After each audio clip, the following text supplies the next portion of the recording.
Saya yakin sekali seluruh dokter akan memberikan produk-produk terbaik, memahami kode etik dan sumpah kedokterannya, agar meresepkan produk terbaik untuk para pasiennya.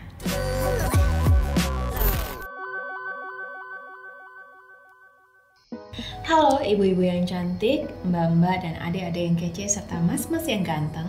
Ketemu lagi di Jurnal Dokter Ika.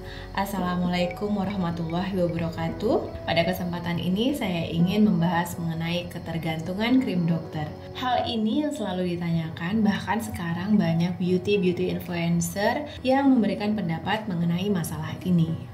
Kita runut ya, jadi gini nih, ketika seseorang datang ke dokter spesialis kulit kelamin ataupun ke dokter kecantikan, pastinya untuk mengatasi problem yang ada di wajahnya. Problemnya tersebut banyak sekali, bisa berupa melasma ataupun flek dan juga jerawat. Ketika wajah tersebut berjerawat, maka ada kemungkinan dokter memberikan krim yang mengandung antibiotik, ataupun jika terjadi melasma, akan diberikan kandungan-kandungan pencerah yang hanya boleh digunakan beberapa bulan saja sesuai dengan aturan pakai.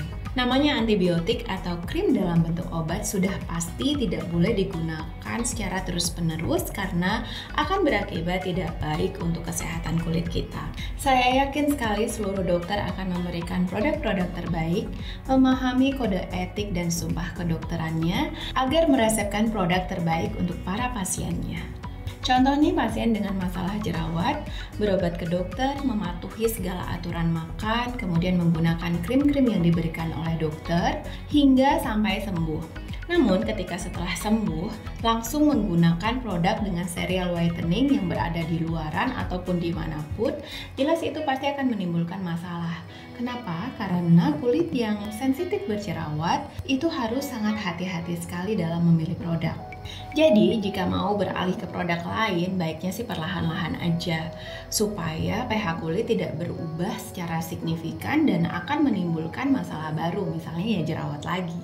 Hal ini disebutkan dalam salah satu jurnal di tahun 2006 oleh Wenner dan Korting bahwa perubahan pH kulit bisa disebabkan faktor dari dalam ataupun dari luar. Faktor dari dalam seperti kelembapan kulit, kelenjar minyak dan kelenjar sebum, sedangkan faktor dari luar yaitu pemakaian sabun, kosmetik ataupun skincare, dan antibiotik yang bisa menyebabkan dermatitis dan akne. Lalu gimana sih caranya jika kita ingin mengganti satu rangkaian produk dengan produk yang lainnya? Misalnya rangkaian krim dokter kita ganti dengan produk yang ada di pasaran. Menurut pengalaman saya sarani gantilah satu persatu.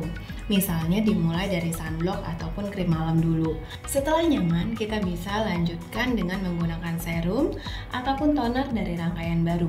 Yang paling terakhir yang kita coba adalah facial wash. Karena menurut saya, dengan pengalihan secara perlahan-lahan membuat kulit akan mudah beradaptasi. Hal tersebut yang saya sebutkan tadi juga berlaku untuk kondisi yang lainnya seperti melasma atau flek. Sebaiknya setelah menggunakan krim dari dokter, kita menggunakan serial yang whitening dan proteksi yang benar-benar baik dari dalam maupun dari luar. Contohnya dari dalam kita menggunakan suplemen dan kemudian dari luar kita menggunakan sunscreen yang sesuai dengan jenis kulit kita. Karena melasma atau flek hitam sangat identik sekali dengan aging ataupun penuaan. Jadi tidak ada yang namanya ketergantungan krim dokter. Yang ada adalah hanya perubahan yang kurang tepat sehingga menimbulkan reaksi yang kurang baik terhadap wajah. Semoga apa yang saya sampaikan dapat memberikan manfaat.